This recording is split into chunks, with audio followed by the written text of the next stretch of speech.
உங்ககிட்ட 1 கோடி இருந்தா நீங்க என்ன பண்ணுவீங்க? அப்படியே பாஸ் பண்ணி விருப்பப்படுறவங்க கீழே கமெண்ட்ல போய் 1 கோடி உங்ககிட்ட இருந்தா என்ன பண்ணுவேன்னு கமெண்ட்ல போடுங்க. என்கிட்டலாம் அவ்வளவு பெரிய பணம் இருந்தா நான் ரிட்டையர் ஆயிருவேன். வாய் வெளிக்கு அப்படி கத்திக்கிட்டு இருக்க மாட்டேன். இயர்லி ரிட்டையர்மெண்ட் தான். நீங்க என்ன பண்ணுவீங்கன்னு கமெண்ட்ல எழுதுங்க. எழுதிட்டீங்களா? ரைட். இப்போ அடுத்த கேள்வி. ஒரு பேச்சுக்கு உங்ககிட்ட 1 கோடியான்னு கேட்டேன்ல, இப்போ 1,60,000 கோடி இருந்தா என்ன பண்ணுவீங்கன்னு கேட்கிறேன். அவ்வளவு கோடி பணம் இருந்தா நீங்க தான் இந்தியாலேயே நம்பர் 1 பணக்காரன்னு சொல்லலாம். இல்ல உலக அளவுல பணக்காரர்ல கூட நம்பர் 1 லிஸ்ட்ல வந்துட்டீங்களா எனக்கு தெரியல. அவ்வளவு பணம் கிடைச்சா அப்ப நீங்க என்ன பண்ணுவீங்க என்ற கேள்விக்கு நீங்க கமெண்ட்ல எல்லாம் பதில் சொல்ல வேண்டாம். இந்த படத்துல ஒருத்தனுக்கு அவ்வளவு பெரிய பணம் கிடைக்க போகுதா இல்லையாங்கிறத நம்ம பார்க்க போறோம். கூடவே இந்த வடிவேலு ஒரு டயலாக் சொல்லாரு பாத்தீங்களா, எது பிளான் பண்ணாலும் பக்காவா பிளான் பண்ணி பண்ணணும். பிளான் பண்ணாம பண்ணா என்ன நடக்குங்கிற கூத்தையும் இந்த படத்துல நாம தெரிஞ்சுக்க போறோம். இது கதையெல்லாம் நிஜம். நிஜத்துல ஒரு 3 வருஷத்துக்கு முன்னாடி நடந்த விஷயம் தான் இது. என்ன ஏதுங்கிறத வாங்க படம் பார்த்து தெரிஞ்சுக்கலாம். படத்தோட பேரு ஐ ஹாஸ்டேஜ். 2025ல வந்த படம். இந்த படத்தோட ஸ்டார்டிங் சீன்ல நம்ம ஹீரோவை காட்டுறாங்க. ஆளு பாக்குறதுக்கு ஹீரோ மாதிரி தெரியலனாலும் இவன் தான் ஹீரோ. ட்ரெயின்ல தூங்கிட்டு இருக்கிறான். இன்னொருத்தவர் சத்தம் போட்டு எந்திரிச்சு கிளம்புப்பான்னு சொன்ன பிறகுதான் ஞாபகம் வந்து எந்திரிச்சு கிளம்புறான். அவசரத்துல அவனோட ஏர்பட்ஸை மறந்துட்டான். இன்னும் ஏர்பட் மிஸ் ஆனது அவனுக்கு தெரியாது. நடந்து போயிட்டே இருக்கிறான். அப்புறம் ஒரு ரோடு கிராசிங். பின்னாடி 2 போலீஸ்காரங்க அந்த ஏரியா பக்கம் செக்யூரிட்டி வேலை பார்த்துட்டு இருக்காங்க. எதுக்கு பார்த்தா ஒரு யுவர் ஃபுட்னு போட்டு ஒரு ட்ரக் வண்டி போகும். அப்புறம் இவங்க ரோட கிராஸ் பண்ணுவாங்க. இவர் ஒரு ரூம்ல தங்கும்போது இவரோட ஒய்ஃபா லவ்வரான்னு தெரியல, ஐ திங்க் ஒய்ஃப்னு நினைக்கிறேன், கால் பண்ணி பேசிட்டு இருக்காங்க. அவங்க ஏதோ ஒரு அப்பார்ட்மெண்ட் பார்த்துருக்காங்களா, சீக்கிரமே புக் பண்ணோம்னா நமக்கு பிடிச்சப்பல அப்பார்ட்மெண்ட் கிடைக்கும் அப்படின்னு எடுத்து சொல்றாங்க.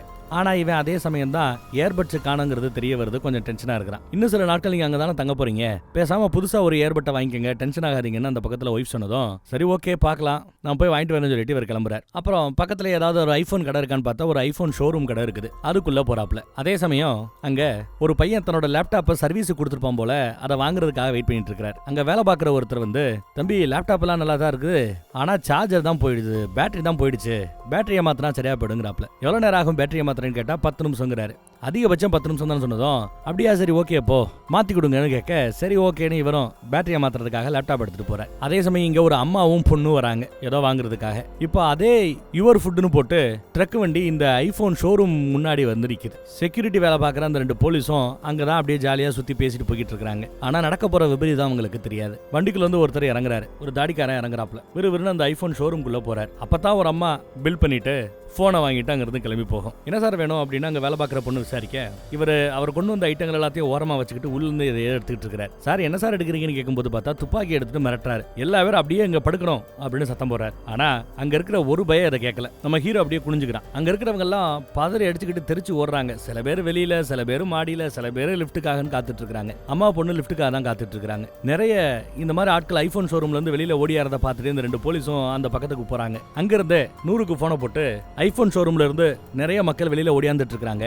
மேபி பணைய கைதிகளா யாராவது உள்ள போனவங்க பிடிச்சு வச்சிருக்கலாம், கொள்ளை நடக்கிறதுக்காக கூட இது முயற்சியா இருக்கலாம், எனக்கு சரியா தெரியலன்னு இவங்க அப்டேட் கொடுக்குறாங்க. அதே சமயம் அந்த லேப்டாப் வாங்க அந்த பையன் இருக்கான்ல, அவனை அந்த வேலை பார்க்குற மனுஷன் லிப்டுக்கு எதுக்கு இருக்கிற ஒரு ரூமோட கதவு பக்கத்துல வரைக்கும் கூட்டு வந்திருக்கிறார். இந்த பக்கம் போலீஸ் வேக வேகமா ஓடியாரும். துப்பாக்கி சுடுற சத்தம் எல்லாம் கேட்குது போல. துப்பாக்கி சுடுற சத்தம் கேட்குதுன்னு அப்டேட் கொடுக்குறாங்க. இவன் தான் துப்பாக்கியில சுட்டு மிரட்டிக்கிட்டு இருப்பான் போல. ஒரு பைய சொல் பேச்சு கேட்கலன்னு அவருக்கு கோவம். இவர்கிட்ட ஒரு செக்யூரிட்டி கார்டு ஒன்று இருக்கும். அந்த கார்டை வச்சு அங்க இருக்கிற ஸ்டோர் ரூமை ஓபன் பண்ணி விட்டார். அந்த லேப்டாப் வாங்க வந்த பையனை உள்ள கூட்டு போயிட்டார். அம்மா பொண்ணு லிப்டுக்காக வெயிட் பண்ணிட்டு இருந்தாங்க. லிப்ட் வரல. அவங்களையும் உள்ள வாங்கன்னு கூப்பிட்டுட்டு ஸ்டோர் ரூமை லாக் பண்ணிட்டாரு. இந்த ரூமை திறக்கணும்னா அக்சஸ் கார்டு இருந்தா தான் திறக்க முடியும். இங்க வேலை பார்க்கறவங்களுக்கு மட்டும் தான் அந்த அக்சஸ் கார்டு இருக்கு போல தெரியுது. இப்ப பாருங்க அந்த ரூமோட வெளிப்பக்கத்துல ரெட் கலர்ல இருக்கு பாருங்க. அது கிரீனா மாறுச்சுனா தான் திறக்க முடியும்னு அர்த்தம். நம்மால சுத்தியும் முத்தியும் பார்த்துட்டு இருக்கிறான் தாடிக்காரன். நம்ம ஹீரோ ஒளிஞ்சிட்டு இருக்கிறத கவனிச்சிட்டான். அப்படியே குப்புறப்படும் சொல்லி கையில ஒரு டேக நல்லா வலிக்கிறாப்புல இறுக்கி கட்டி விட்டார். அப்புறம் வெளியில 2 போலீஸ்காரங்க இருக்கிறத பார்த்துட்டு வம்புக்குனே அந்த போலீஸ்காரங்க பக்கத்துல போய் அவர் போட்டிருக்கிற அந்த கோட்டை கலட்டி உள்ள பார்த்தா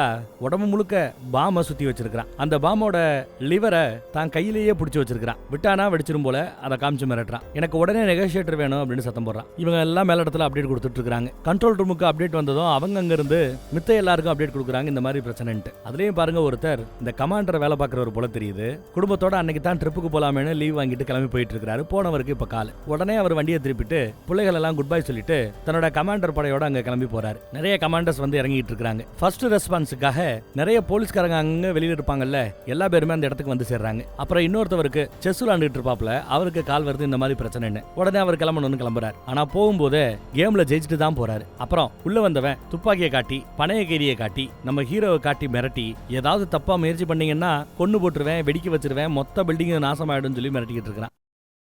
அப்புறம் அவர் கொண்டு வந்த ஒரு பேக், அதை எடுக்கிறதுக்காக துப்பாக்கியை டேபிள் மேல வச்சுட்டு அந்த பேக்கை எடுத்து டேபிள் மேல வைக்கிறான். ஹீரோக்கோ பயம், ஒரு பக்கம் துப்பாக்கி, இன்னொரு பக்கம் பாம்புன்ட்டு. என்ன கொல்ல போறியான்னு கேட்கிறாரு. நீ பேசணும்னு அவசியம் இல்ல, நான் சொல்றத கேட்டா மட்டும் போதும்னு சத்தம் போடுறாரு அவரு. அப்புறம் அந்த ஸ்டோர் ரூம்குள்ள ஒளிஞ்சிட்டு இருக்காங்கல்ல 4 பேரு, அவங்க எதுவும் மெதுவா பேசணும், சத்தம் போட்டு பேசக்கூடாது, பொறுமையா இருக்கணும் எல்லாம் எடுத்து சொல்லிட்டு இருக்காரு. யார்ட்டையாவது போன் இருக்கான்னு விசாரிக்கிறாரு. அந்த சின்ன பொண்ணு போன் வச்சிருக்கா. அவகிட்ட இருந்து போனை வாங்கி கண்ட்ரோல் ரூமுக்கு கால் பண்ணி 100க்கு கால் பண்ணி இந்த மாதிரி நாங்க ஸ்டோர் ரூம்குள்ள தான் மாட்டிக்கிட்டு இருக்கிறோம், இன்னும் அது அந்த கடத்தல்காரனுக்கு தெரியாது அப்படின்னு அப்டேட் கொடுத்துட்டு இருக்காங்க. அந்த அம்மா மித்த ஆட்களுக்கு அப்டேட் கொடுத்துட்டு இருக்குது. அப்புறம் ஹெலிகாப்டர் எல்லாம் கமாண்டர் படைகள் எல்லாம் வந்து சுத்திக்கிட்டு இருக்குது. உள்ள வந்த கொள்ளக்காரன், அவன் கொள்ளக்காரனா தீவிரவாதியான்னு இன்னும் என்னன்னு தெரிய வரல. உள்ள வந்தவனை பார்த்து பயந்துகிட்டு 2 போலீஸ் அங்க ஓரமா ஒளிஞ்சிட்டு இருக்காங்க கல்லுக்கு பின்னாடி. அவங்கள காப்பாத்தணும்னு ஒரு வண்டியை அப்படியே மெதுவா போலீஸ் எடுத்துட்டு போகுது. போலீஸ் வண்டியை பார்த்துட்டு இவன் முன்னாடி வந்து நிப்பான், என்ன நடக்குதுன்னு. வந்த போலீஸ் வண்டி அங்க ஒளிஞ்சிட்டு இருக்கிற அந்த 2 போலீஸையும் வண்டிக்கு சைட்ல வச்சுக்கிட்டு அழகா காப்பாத்தி கூட்டிட்டு போகுது. அதுக்கு இவன் அலோவ் பண்றான். கண்ட்ரோல் ரூமை சேர்ந்தவங்க நிறைய கேமரா எல்லாம் போலீஸ்காரங்க மூலமா செட் பண்ணி வச்சு நடக்கிற கூத்தெல்லாம் இங்க லைவ்ல பார்க்க ஆரம்பிக்கிறாங்க. செஸ் விளையாண்டுட்டு இருந்தவர் இங்க வந்துட்டாரு. இவர் தான் இந்த கண்ட்ரோல் ரூமோட ஹெட் போல தெரியுது. என்ன சிச்சுவேஷன் விசாரிக்கிறார். ஒருத்தன் துப்பாக்கி முனையில பாம வேற உடம்பு ஃபுல்லா சுத்தி வச்சுக்கிட்டு ஒரு பணைய கைதியை பிடிச்சு வச்சிருக்கான். கிரவுண்ட் ஃப்ளோர்லயே ஒரு ஸ்டோர் ரூம்குள்ள ஒரு 4 பேர் ஒளிஞ்சிட்டு இருக்காங்க. அது இன்னும் அவனுக்கு தெரியாது. அப்புறம் ஃபர்ஸ்ட் ஃப்ளோர்ல 40-50 பேரு கேண்டீன் ஏரியால ஒளிஞ்சிட்டு இருக்காங்க. அதுவும் அவனுக்கு இது வரைக்கும் தெரியாது. நெகோசியேட்டர் வேணும்னு ஏதோ சத்தம் போட்டுக்கிட்டு இருக்கான்னு அப்டேட் கொடுக்குறாங்க. அந்த பக்கம் கமாண்டர்ஸ் எல்லாம் களத்துல இறங்கி பரபரப்பா வேலை பார்த்துக்கிட்டு இருக்காங்க. அதே சமயம் இந்த கமாண்டர்களுக்கு டீம் லீடர் ஒருத்தர் இருப்பாரு, மொட்டை போட்டு தாடியோட ஒருத்தர். அவர் என்ன பசங்களா வந்துட்டீங்களான்னு விசாரிக்கிறார். இந்த லீவ்ல போயிட்டு இருந்தால அவங்கிட்ட சாரி கேட்கிறாப்ல. சார் ராமச்சான் உன்னை கூட வேண்டிய ஆகி போச்சு அப்படிங்கிறாரு. ஒன்னும் பிரச்சனை இல்ல, என் பொண்டாட்டியை மட்டும் 4 பண்ண சமாளிச்சிரு, கோவமா இருக்கிறா அப்படின்னு அவன் அப்டேட் பேசிட்டு இருக்கான். அப்புறம் ஸ்னைப்பர்ஸ் எல்லாம் பல இடங்கள்ல சுத்தி ரவுண்டு கட்டி நிக்கிறாங்க. உள்ள இருக்கிறவன குறி பார்த்து நிக்கிறாங்க. அப்புறம் இவங்க ஆவலா எதிர்பார்த்த அந்த நெகோசியேட்டர், அந்த அம்மா வந்துருச்சு. நெகோசியேட்டர்ஸ் நாங்கெல்லாம் எங்க உட்காரணும்னு விசாரிக்கும் போது பக்கத்துல ஒரு கான்ஃபரன்ஸ் ரூம் காட்டுறாங்க, உட்காந்துக்குங்கன்னு. அந்த அம்மா சரின்னு போய் உட்காந்துருக்கு. இவங்களுக்கு ஹெல்ப்புக்காக இன்னும் 2 நெகோசியேட்டர் வருவாங்க போல தெரியுது. ஹெல்பர்ஸ் 2 பேர். அடுத்து கமாண்டர்ஸோட டீம் லீடர், நான் இல்லாம நான் பசங்க மட்டும் அங்க போனா எப்படி இருக்கும், நானும் வருவேன்னு கிளம்பி இங்க வந்துட்டார். புல்லட் ப்ரூஃப் ஜாக்கெட்டை போட்டுட்டு அங்க இருக்கிற பசங்க கிட்ட என்ன அப்டேட்னு விசாரிக்கிறார். நியூஸ்ல எல்லாம் பார்த்தா இந்த மேட்டர் காட்டு தீயா அப்ப பரவிக்கிட்டு இருக்குது. அந்த நியூஸ் பேப்பர் மேட்டர்லாம் போன்லயே உட்காந்து படிச்சிட்டு இருக்கிறாப்ல. உள்ள வந்தவர் ஹெட்போனை மாட்டிக்கிட்டு தயாரா இருக்கிறார் பேசுறதுக்கு. கண்ட்ரோல் ரூமோட ஹெட் தான். அப்புறம் நம்ம நெகோசியேட்டர் அவனோட நம்பருக்கு போனை போட்டு, எப்பா நெகோசியேட் பண்றதுக்காக பேச்சுவார்த்தைக்காக ஒரு ஆளை வர சொல்லியிருந்தேன்ல, நான் தான் தன்னோட பேரை சொல்லி எல்லாம் அறிமுகப்படுத்திட்டு இருக்காங்க. அதே சமயம் உள்ள மாட்டிக்கிட்டு இருக்கிற நம்ம ஹீரோ, 3 வேளையை நான் ஒரு மாத்திரை போடணும், இல்லைன்னா ரொம்ப ஆபத்தா போயிடும், மாத்திரை கிடைக்குமா, என் பேக்ல இருக்குன்னு எடுத்து சொன்னதும் போனை டப்புன்னு கட் பண்ணி விட்டு பேக்ல இருந்து அந்த மாத்திரை எடுத்துட்டு வந்து அவர் வாயில அவரே ஊட்டி விட்டு கூல்ட்ரிங்க்ஸ் எல்லாம் கொடுத்து குடிக்க சொல்றாப்ல. அப்பதான் அவன் என் கை பயங்கரமா வலிக்குதுப்பா, டேக வேற போட்டு விட்டு இருக்கிற, அதுக்கு பதிலாக வேற ஏதாவது போட்டுப்பா அப்படின்னு கேட்க, சரி ஓகேன்னு படுக்க போட்டு டேக் எடுத்துட்டு ஒரு கயிறை மட்டும் போட்டு கட்டி விட்டு இருக்காரு. அப்புறம் மறுபடியும் அந்த நெகோசியேட்டருக்கு போனை போட்டு எனக்கு 200 மில்லியன் பிட்காயின் வேணும்னு கேட்கிறாப்ல. இப்படி பேசிக்கிட்டே அந்த ஸ்டோர் ரூம் பக்கம் இருக்கிற பட்டன் அமைக்கி பாக்குறாரு. உள்ள ஆள் இருக்காங்கன்னு தெரியாது, சும்மா திறந்து பார்க்கலாம்னு முயற்சி பண்றாரு. ஆனா அக்சஸ் கார்டு இல்லாம திறக்க முடியாது போல. அதை அவர் தெரிஞ்சுக்கிட்டு அப்படியே போன் பேசிட்டு அந்த பக்கம் போயிடுறாரு. அவன் கேட்கிற 200 மில்லியன் பிட்காயின் அப்படிங்கிறது இன்றைய ரேட்டுக்கு, இன்னைய டேட்டுக்கு இந்தியன் மதிப்புல சொல்ல போனா கால்குலேட்டரே திணற அளவுக்கு ஒரு மிகப்பெரிய வேல்யூவா அது இந்தியன் மதிப்புல வந்து நிக்குது. நாங்க போட்டு சரி சொல்லலாம்னு பார்த்தா ஒன்றும் முடியல, மறுபடியும் ட்ரை பண்றேன். இந்தியன் மதிப்புல 200 மில்லியன் பிட்காயின்ங்கிறது எவ்வளவு ரூபான்ட்டு. ஐயோ, 1,60,000 கோடி ரூபாய் வருது இந்தியன் மதிப்புல. 1,60,000 கோடி. ஒரு நாளைக்கு 1 கோடின்னு செலவு பண்ணா கூட அவனால 1,60,000 நாட்கள் செலவு பண்ணிட்டே இருக்க முடியும். ஒரு மனுஷன் 100 வருஷம் உயிரோட வாழ்ந்தா கூட நாட்களோட எண்ணிக்கையில பார்த்தா அது 36,500 நாட்கள் தான். அப்போ இவனோட குடும்பத்துல ஒரு நாளைக்கு 1 கோடின்னு செலவு பண்ணா கிட்டத்தட்ட 5 தலைமுறைக்கு அப்பையும் இவனால சாப்பிட முடியும். ஒரு நாளைக்கு 1 கோடின்னு செலவு பண்ண முடியும். அவ்வளோ பெரிய பணத்தை கேட்டிருக்கிறான். இதை கேட்ட அந்த பக்கத்துல டெலிகாலர் அம்மா அரண்டு போகுது. எவ்வளோ பெரிய பணங்குது, இதெல்லாம் உங்களுக்கு ஒரு 2 வருஷ பட்ஜெட் பணம், அவ்வளவுதான், உங்களால முடியும், அரேஞ்ச் பண்ணி கொடுங்கன்னு அசால்ட்டா பேசுறாப்ல உள்ள வந்தவர். டெலிகாலர்ன்ட்டனா நெகோசியேட்டர் கிட்ட தான் இப்படி எல்லாம் பேசிட்டு இருக்கிறான். இது போக இங்க இருந்து வெளியில போறதுக்கு ஒரு ஃப்ரீ பேசேஜ் வேணுமா, இல்ல மொத்த பில்டிங்கை வெடிக்க வச்சிருன்னு மிரட்டிக்கிட்டு இருக்க.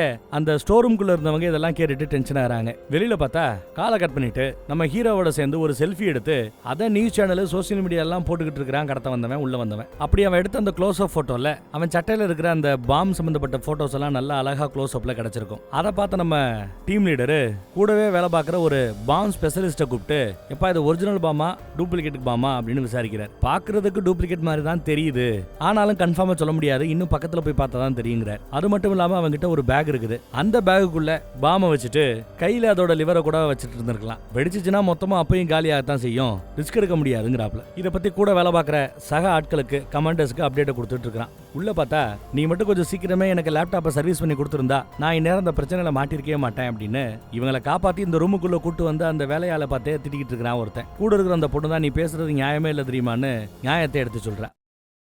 கமாண்டர்ஸ் போலீஸ்காரங்கன்னு இவங்க அத்தனை பேருமே இங்கே எதுக்காக வெயிட் பண்ணிட்டு இருக்காங்கன்னா, இல்லை போலீஸ்காரங்க எல்லாத்தையும் கமாண்டர்ஸ் ரீப்ளேஸ் பண்ணிடுவாங்க, இனி நாங்கள் பார்த்துக்குறோன்னு எல்லாரையும் போக சொல்லிட்டு அவங்க ரீப்ளேஸ் பண்ணிடுறாங்க. போலீஸ்காரங்க இந்த இடத்துலலாம் இப்போ கமாண்டர்ஸ் தான் வந்து நிற்பாங்க. இவங்களுக்கு ப்ளூ பிரிண்ட் வேணும், அந்த பில்டிங்கோட ப்ளூ பிரிண்ட். அது கிடச்சிருச்சு. ஆனால் இந்த ஐஃபோன் ஷோரூமில் தானே இவ்வளோ பஞ்சாயத்து நடக்குது. இந்த ஷோரூமோட ப்ளூ பிரிண்ட் இப்போ வரைக்கும் கிடைக்கல போல.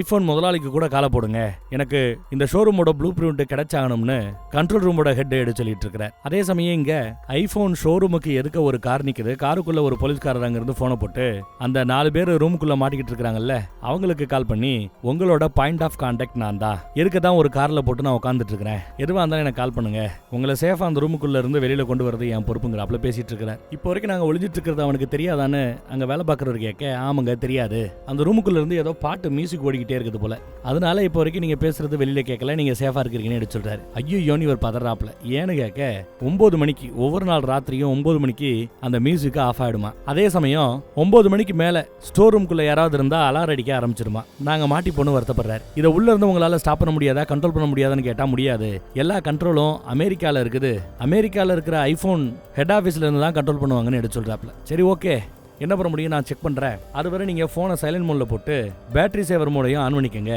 நான் திரும்ப கூப்பிடுறேன்ட்டு கிளம்புறாரு. இன்னொருத்தவருக்கு கால் பண்றாரு. இங்க இருக்கிற இந்த பிரச்சனையை எடுத்து சொல்லி ஆப்பிள் ஹெட் ஆபீஸ் கிட்ட பேசி அணுகுறாப்ல. நெகோசியேட்டர் இந்த பைலுக்கு கால் பண்ணிருக்கிறா. பணம் ரெடி ஆயிடுச்சான்னு தான் போன் எடுத்து தான் அவன் கேட்கறான். இன்னும் கொஞ்ச நேரத்துல 9 மணி ஆச்சுன்னா மியூசிக் லைட்டு எல்லாமே ஆட்டோமேட்டிக்கா ஆஃப் ஆயிடுங்கிறாப்ல. ஐபோன் ஷோரூம்ல செட் பண்ணி இருக்கிறதா, ஆஃப் ஆக போது பிரச்சனை வருது, அதைத்தான் அப்டேட் பண்றதுக்காக கூப்பிட்டேன்னு எடுத்து சொல்றேன். ஆனா ஒரு சின்ன ட்விஸ்ட் என்னன்னா, ஸ்டோர் ரூம்குள்ள யாராவது இருந்தாதான் அலாரம் அடிக்கும் இல்லையா. இவன் என்ன சொல்றா, ஸ்டோர் ரூம்குள்ள இல்ல, ஒட்டுமொத்த ஷோரூம்குள்ளேயே 9 மணிக்கு மேல யாராவது இருந்தாங்கன்னா அலாரம் அடிக்க ஆரம்பிச்சிடும். இதை நாங்க பண்ணல, ஆட்டோமேட்டிக்கா நடக்கிற விஷயம், ஒரு காலம் அந்த மாதிரி ஆச்சுன்னா நீங்க கொஞ்சம் டென்ஷன் ஆயிடாதீங்கன்னு அப்டேட் கொடுக்குறான். ஆனா இதை அவன் நம்ப மாட்டேங்கிறான். ஏதோ குட்டிக்கலாட்டா பண்ண பாக்குறீங்க, நான் நம்ப மாட்டேன்னு நம்ம ஹீரோவை பிடிச்சி இழுத்து வந்து தலையில துப்பாக்கி வச்சுட்டு சுற்றுவேன்னு மாட்டிக்கிட்டு இருக்கான். அப்படி 9 மணிக்கு லைட்டும் மியூசிக்கும் கட் ஆகும் போது கூட நீங்க தொடர்ந்து என்கிட்ட பேசிட்டு இருக்கலாம், நாங்க எதுவுமே பண்ணல நம்புங்கன்னு அப்டேட் கொடுத்துட்டு இருக்கா. எல்லாரும் வாட்ச பார்த்துட்டு இருக்காங்க. நம்ம ஹீரோ கூட எனக்கு குடும்பம் இருக்கு, என்ன எதுவும் பண்ணிடாதீங்க ப்ளீஸ்னு கெஞ்சிட்டு இருக்காரு. 9 மணி ஆனதும் மொத்தமா லைட் எல்லாம் கட் ஆகுது, மியூசிக்கும் ஆஃப் ஆயிடுச்சு. அப்படியே இருட்டுல எல்லாரும் காத்துட்டு இருக்காங்க. அடுத்த கொஞ்ச நேரத்துல மறுபடியும் லைட் ஆன் ஆயிடுச்சு. இவ சொன்னாப்ல அலாரம் அடிக்கல, அப்ப நீ பொய் சொல்லிருக்கதானே அப்படின்னு சொல்லிட்டு போனை கட் பண்றான். இதுல நெகோசியேட்டருக்கு செம்ம காண்டாயிருச்சு. எனக்கு நீங்க கொடுக்குற அந்த இன்ஃபர்மேஷன் ரொம்ப அக்யூரேட்டா இல்லைன்னா அவன் என்ன நம்ப மாட்டான், நெகோசியேஷன்ல நம்பிக்கை ரொம்ப முக்கியம்னு சத்தம் போடுறான். அப்புறம் தான் தெரிய வருது, இவங்க கான்டாக்ட் பண்ண ஐபோன் ஹெட் ஆஃபீஸ் அவங்க இனிமே அந்த பில்டிங்ல அந்த ஷோரூம்ல லைட்டோ ஏசியோ ஆஃப் ஆகாது, நாங்க அலாரத்தையும் ஆஃப் பண்ணி வச்சிருக்கிறோம்னு அப்டேட் கொடுத்துருக்காங்க. மியூசிக் கூட ஆன்லயே இருக்குமா, பிரச்சனை இல்லையா. சரி ஃப்ளோர் பிளான் என்னாச்சுன்னு கேட்க, ஃப்ளோர் பிளான் இன்னும் கிடைக்கல, நாங்கெல்லாம் ஒரே இடத்துல ஒர்க் பண்றதில்ல, ஃப்ளோர் பிளான்லாம் வேற ஒரு இடத்துக்கிட்ட தான் இருக்கும், இன்னும் கொஞ்சம் நேரத்தில் நாங்கள் வாங்கி கொடுத்துருவோம்னு சொல்லியிருக்காங்க போல. அப்புறம் உள்ள வந்து உட்காந்துட்டு நம்ம நெகோசியேட்டர் மறுபடியும் கால் பண்றான். காலை எடுக்காம தான் இருக்கிறான். இன்னும் அவன் கையில கிளிப்பு மாதிரி ஒன்று வச்சிருக்கான்ல லிவர், அது ரெண்டும் ஒன்னு டச் பண்ணிடுச்சுன்னா பூம் வெடிச்சு சதறிடும், அவ்வளவுதான். எல்லா நேரமும் அப்படியே கையிலேயே பிடிச்சி வச்சுட்டு இருக்க முடியாதுல்ல, பாக்கெட்டுக்குள்ள வைக்க வேண்டி இருக்கும்ல. அப்படி வைக்கும்போது அது ரெண்டும் மறுபடியும் ஒட்டிக்க கூடாது இல்லையா, அதனால நடுவுல ஒரு கட்டையை சொருகிட்டு அப்புறம் பாக்கெட்டுக்குள்ள ஈஸியா வச்சுக்கலாம் போல. எவ்வளவு யோசிச்சு ரெடி பண்ணிட்டு வந்திருக்கலாம் பாருங்க. பாக்கெட்டுக்குள்ள வச்சுட்டு வர காலை அட்டன் பண்றான். அந்த அம்மா மேட்டரை எடுத்து சொல்லுது, நாங்க பண்ணல, ஆப்பிள் ஹெட் ஆபீஸ்ல இருந்து இந்த ஹெல்ப் பண்ணிருக்கிறதா எடுத்து சொல்றான். பணம் ரெடி பண்ண சொன்னேன், என்னாச்சுன்னு விசாரிக்க, ரெடி பண்ணிக்கிட்டு இருக்காங்க, கூடிய சீக்கிரம் அது சம்பந்தப்பட்ட அப்டேட் வரும்னு சொல்றான். எனக்கு எல்லாமே பிட்காயின்ல தான் வேணும், மறந்துடாதேங்கிறாப்ல. சரி அவ்வளவு பணம் கிடைச்ச பிறகு நீங்க எப்படி இங்க இருந்து தப்பிச்சு போக நினைக்கிறீங்க அப்படின்னு விசாரிக்க, பணம் கிடைச்சிச்சுன்னா பிட்காயின்ல தானே கொடுக்க போறீங்க, தூக்கிட்டு போகணும்னு அவசியம் இல்லை. அப்புறம் ஒரு லக்ஸரியான ஒரு ஃபாஸ்டா போகக்கூடிய கார் வேணும், அந்த காரை நான் ஹைவே வரைக்கும் நானும் என்னோட பணைய கேரியும் ஜம்முன்னு போகணும், அது வரை யாரும் எங்களை ஃபாலோ பண்ணக்கூடாது, இப்படி எல்லாத்தையும் எடுத்து சொல்லிட்டு இருக்கிறாப்ல பிளான. அப்புறம் இவனுக்கு உடம்பு சரியில்லை, மாத்திரை ஏதோ 3 வேளை போடணுமா, நான் போட்டு விட்டேன்னு கூட எடுத்து சொல்லிட்டு இருக்கிறார். என்ன மாத்திரைன்னு கேட்க, மாத்திரையோட பேரை பணைய கைதி சொல்றாரு. நம்ம ஹீரோ சொல்றாரு, இதயத்துக்காக போடுற மாத்திரையாது. ஐயோ, ஒரு சீக்காளியை போய் நீங்க பணைய கைதியா பிடிச்சி வச்சிருக்கீங்களே, உடம்புக்குள்ள இருக்கிற பிரச்சனை எல்லாம் உங்களுக்கு தெரியாது அப்படின்னு எடுத்து சொல்லிட்டு இருக்கிறா. உங்க இடத்துல இருந்தா நான் இன்னும் வேகமா பணத்தை ரெடி பண்ணுவேன், ஏன்னா இந்த லேட்டாக அவரோட இதயம் ஓவரா படபடக்க ஆரம்பிக்கும், பிரச்சனை ஏதாவது வந்துச்சுன்னா அப்புறம் நான் பொறுப்பு இல்லைங்கிறாரு. கண்ட்ரோல் ரூம்ல ஒரு அம்மா வேகமா ஓடியாந்து சோசியல் மீடியால ஒரு மேட்டர் போய்கிட்டு இருக்குது, அதை காட்டுறாங்க. என்னடான்னா, அந்த ஷோரூம்ல வேலை பார்க்கறவங்களும் இன்னும் சில கஸ்டமர்ஸும் மேல ஃப்ளோர்ல கேன்டீன்ல ஒளிஞ்சிட்டு இருக்கிறதா ஒரு மேட்டர் சோசியல் மீடியால பரவிட்டு இருக்குது. எப்படி இந்த மேட்டர் வெளியில போச்சுன்னு கேட்க, மேபி அங்க இருக்கிற யாரோ ஒருத்தர், அந்த கேண்டீன்ல இருக்கிற யாரோ ஒருத்தர் கூட சோசியல் மீடியால போட்டிருக்கலாம், இல்ல யார்ட்டையாவது சொல்லிருக்கலாம். எனிவே நியூஸ் போயிடுச்சுன்னு வருத்தப்பட்டு சொல்றாங்க. இதை உடனே கமாண்டரோட டீம் லீடர் கிட்ட அப்டேட் கொடுக்குறாரு இவர் ஹெட். நீங்க அந்த சோசியல் மீடியா போஸ்ட் எல்லாம் டெலிட் பண்ண முடியுமான்னு பாருங்க. நான் எங்க பசங்கிட்ட சொல்லி சீக்கிரம் அந்த ஃப்ளோர்ல இருக்கிற கேண்டீன்ல ஒளிஞ்சிட்டு இருக்கிற எல்லாரையும் காப்பாத்த பாக்குறோம்னு இவர் ஸ்டெப் எடுக்க ஆரம்பிக்கிறார். வெளியில காருக்குள்ள இருக்கிற அந்த போலீஸ்காரர் ஸ்டோர் ரூம்குள்ள ஒளிஞ்சிட்டு இருக்கிற அந்த எம்ப்ளாயிக்கு போனை போட்டு மேட்டர் எல்லாத்தையும் எடுத்து சொல்றாரு. இந்த பிரச்சனை இருக்கு தம்பி, நாங்க மேல இருக்கிறவங்களை காப்பாற்றணும்னு முயற்சி பண்றோம், இன்னும் ஃப்ளோர் பிளான் கிடைக்கலன்னு சொல்ல, அது ஒன்றும் பிரச்சனை இல்ல, பின்னாடி ஒரு டோர் இருக்குது, அந்த டோர் பக்கத்து பில்டிங் இந்த பில்டிங் எல்லாத்துக்கும் காமனான டோர் தான், அந்த டோர் வழியா வந்தீங்கன்னா மேல அக்சஸ் பண்ண முடியும், இருக்கிறவங்களை காப்பாற்ற முடியும், நான் முடிஞ்சா வரைஞ்சு அனுப்பிச்சுடுறேன்னு கையோட வரைஞ்சு அனுப்பிச்சு விட்டுருக்காரு. அது இங்க கமாண்டர்ஸுக்கு கிடைச்சிருச்சு. உடனே அவங்களை காப்பாற்ற முயற்சியில் இவங்க ஈடுபடுறாங்க. பக்கத்து பில்டிங்கோட பேக் சைடு வழியா உள்ள வர போறாங்க போல தெரியுது. அந்த போஸ்ட் போட்டது யாரோ ஒரு சோசியல் மீடியா இன்ஃப்ளூயன்சரா. அவங்க கிட்ட ஒரு அம்மா கால் பண்ணி பேசி பார்த்துருக்காங்க. அதெல்லாம் அழிக்க முடியாது, டெலிட் பண்ண முடியாது, ஃப்ரீ ரைட்ஸ் அப்படி எல்லாம் சொல்லிட்டு இருக்குது அந்த அம்மா. போனை ஏன்ட்டா கொடுன்னு ஹெட் வாங்கி கண்ணா பின்னான்னு திட்டுறாரு. எவ்வளவு பேரோட உசுர ஆபத்துல கொண்டு வந்து நிப்பாட்டி இருக்கிறது தெரியுமா, அறிவு கட்ட முண்டா அப்படி இப்படின்னு திட்டி தள்ளிட்டார். இன்னும் 10 செகண்ட்ல அதை டெலிட் பண்ணல, பிடிச்சி முடிய பிடிச்சி தர வெளியில் இழுத்து வந்து சுட்டு போட்டுருவோன்னு மிரட்டிக்கிட்டு இருக்கிறாப்ல. அரண்டு போயிட்டா. உடனே பண்றேன்னு ஒத்துக்கிட்டாப்போ இங்க நம்ம நெகோசியேட்டரோ என்ன காரணத்துக்காக நீங்க இந்த வேலையை பாக்குறீங்கன்னு கேக்குறா. பேச்சு கொடுத்துட்டே இருக்கிறா. அந்த கேப்ல இவங்க போய் அவங்க மேல இருக்கிற ஆட்களை காப்பாத்துறதுக்காக தொடர்ந்து நீங்க எனக்கு பண்ணின அந்த அநீதி தான் இது எல்லாத்துக்கும் காரணங்கிறாப்ல எடுத்து சொல்றேன். நீங்க உங்க போலீஸ்காரங்க, உங்க அரசாங்கம், உங்க சட்டம் இது எல்லாமே எங்களுக்கு எதிரானதுன்னு எடுத்து சொல்றாரு. என் கையில விளங்க மாட்டி என்ன ஜெயில தூக்கி போட்டீங்க, என்ன மோசமா நடத்துனீங்க, எல்லாம் ஒரு நாளை நிப்பாட்டணும்ல, நிறுத்தணும்ல, அந்த நாள் வந்துருச்சு, அதுக்காகத்தானே எடுத்து சொல்றான். எனக்கு தேவையான படம் கிடைச்சிருச்சுன்னா அதை எடுத்துட்டு போயிட்டேன்னா அப்புறம் யாரும் என்னை பத்தி கவலைப்பட தேவையில்லைங்கிறாங்க. அவளோ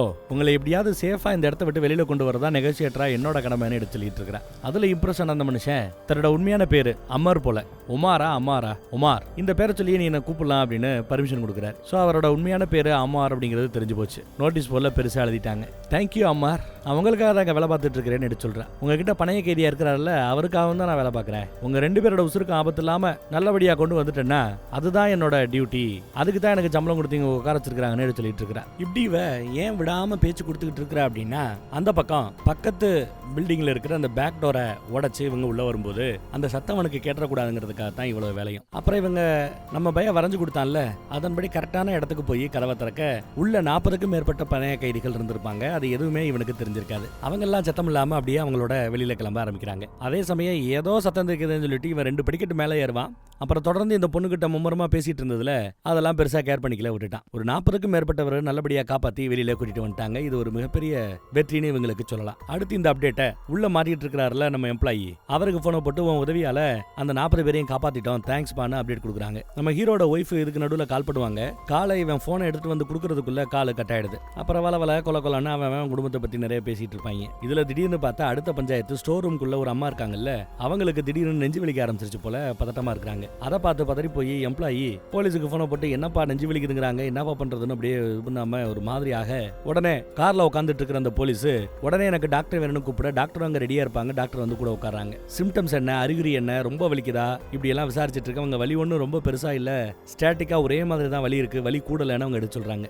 இதய துடிப்பை செக் பண்ணி பார்க்கணுமே, எப்படி பார்க்கணும்னு யோசிக்கும் போது இவர்கிட்ட ஸ்மார்ட் வாட்ச் இருக்கும். அந்த ஸ்மார்ட் வாட்சை கையில கட்டி விட்டுட்டா இதய துடிப்பு எவ்வளவு இருக்குன்றத சொல்லுமா. அதனால அந்த ஸ்மார்ட் வாட்ச் எடுத்து கட்டி விடுறாரு. அந்த அம்மாவுக்கு கட்டி விட்டு செக் பண்ணி பார்க்கும்போது இதய துடிப்பு நல்லா தாங்க இருக்குங்க. அப்போ ஒன்றும் பிரச்சனை இல்லை, இது ஒரு பேனிக் அட்டாக், பயத்துல வரக்கூடிய ஒரு அட்டாக் தான், ஹார்ட் அட்டாக் கிடையாது, அவங்க சேஃப் தானு அப்டேட் வருதுங்க. ஸோ இது நல்ல விஷயம். இப்படி பேச்சு கொடுத்துட்டு இருக்கும்போது ஸ்னைப்பர் ஒருத்தவர் தெரியாதனமா அந்த லேசரை ஆன் பண்ணி விட்டார். தான் மேல அந்த பச்சை கலர் ஒளி பட்டதுமே பதறி போய் கண்ணா பின்னான்னு போன்ல பேசிட்டு இருந்த நெகோசியேட்டரை திட்டுறா. என்கிட்ட பேச்சு கொடுத்து என்ன ஏமாத்த பாக்குற, என்ன சுட பாக்குற, சுத்தி ஸ்னைப்பர்ஸ் எல்லாம் இருக்கிறாங்க, இனிமே உங்க கூட பேச விரும்பல அப்படி இப்படின்னு சத்தம் போட்டுட்டு இருக்கான். இங்க பாரு, சுத்தி ஆட்கள் இருக்கிறாங்க, அவங்க ஒன்னும் சும்மா வந்து நிக்கல, போலீஸ், கமாண்டரு, ஸ்னைப்பர்ஸ் எல்லா பேர்கிட்டையும் ஆயுதம் இருக்குது. ஆனா நீயும் நானும் பேசிட்டு இருக்கிறவரை யாரும் எதுவும் பண்ண மாட்டாங்க, என்ன நம்புன்னு கேட்டா இனிமே உன்னை நம்ப முடியாது, நான் ஒரு ஆம்பளை நெகோசியேட்டர் தான் பேச விரும்புறேன்னு சொல்லிட்டு போனை கட் பண்ணிட்டான். இவளுக்கு ஒரு மாதிரி ஆயிடுச்சு. காருக்குள்ள பார்த்தா ஃபேமிலி கூட ட்ரிப் போக முடியலையேன்னு ஒரு கமாண்டர் டிரைவர் சீட்ல உட்காந்து புலம்பிக்கிட்டே இருப்பாரு. இங்க நெகோசியேட்டர் ஒரு ஆம்பளை நெகோசியேட்டர் வேணும்னு கேட்டதுனால அந்த டீம்ல இருக்கிற ஒரு ஆம்பளை,